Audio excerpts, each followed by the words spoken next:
Keep your devices charged in case of a power outage and move your cars away from the water. I'm meteorologist Joe Martucci.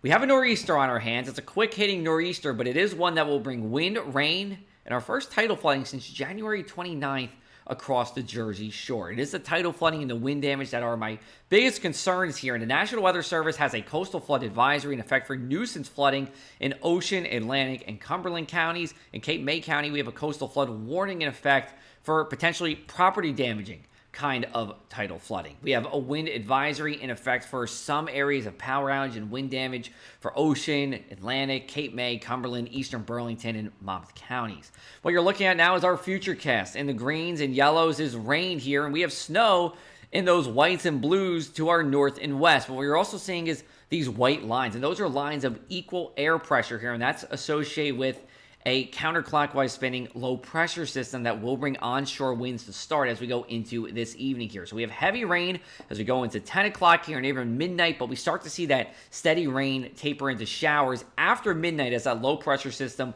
works itself up the Jersey Shore. Then as we go by about 4 o'clock in the morning on Tuesday, low pressure system continues to move to our north. We're drying out and eventually clearing out as we go into our Tuesday morning here. Rainfall totals will generally be between 3/4 of an inch to 1.5 inches of rain. This will cause some areas of roadway, stream, and creek flooding, but we are not talking about excessive flooding, and we need the rain. We are in a moderate drought in Cape May County as well as portions of Cumberland and Atlantic counties here.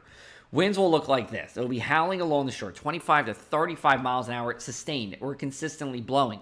15 to 25 miles an hour as you make your way inland here. Winds will be onshore until that low pressure system, the center of the low, moves north of us. Then around that counterclockwise spinning low pressure system, winds will flip to the west, but it will stay breezy as we go into our Tuesday. I want to show you this too. This is a look at our winds about a half mile up or 2,500 feet high. 64 in Atlantic City, 64 in Cape May. You could consider these our top end for wind gusts. And if we get a 60 to 65 mile an hour wind gust, there's going to be a good amount of wind damage. However, we do have an inversion or rise of temperatures with height. And what that will do is kind of put a wall between those winds a half mile up and what's happening at the surface. Therefore, I do think wind gusts will get into the 40s and well into the 40s. That will cause some areas of wind damage and power outages, but it's going to be isolated, and that is good news as we go into tonight. Tidal flooding. Again, our first tidal flooding since January 29th is here. Looking at our forecast from NOAA, this just gets into moderate flood stage. Now, I do believe we're going to stay below this. I think we're going to be in the upper end of minor flood stage, and that's what this chart is showing you here. Where you're seeing the reds is areas that will flood as we go into tonight, and this encapsulates most of West Wildwood and pretty much anywhere west of New York Avenue here in the red. So you want to move your cars away from the areas in the red. Now, we go over to Barnegat Light in Ocean County. Looks to be minor flood stage. I think just in the middle of that minor flood stage. It'll look like this. This is in the Barnegat Peninsula, Seaside Park, South Seaside Park. Some of those roads along Bayview Avenue and working your way towards Central Ave will probably see water on them, but not as widespread as it would be if we were in moderate flood stage. So, for our Monday night, inland 40 degrees, shores 41. It is wet. It is windy for the first half of the night. Then as we go into the second half of the night, that rain tapers down, but those winds will still continue.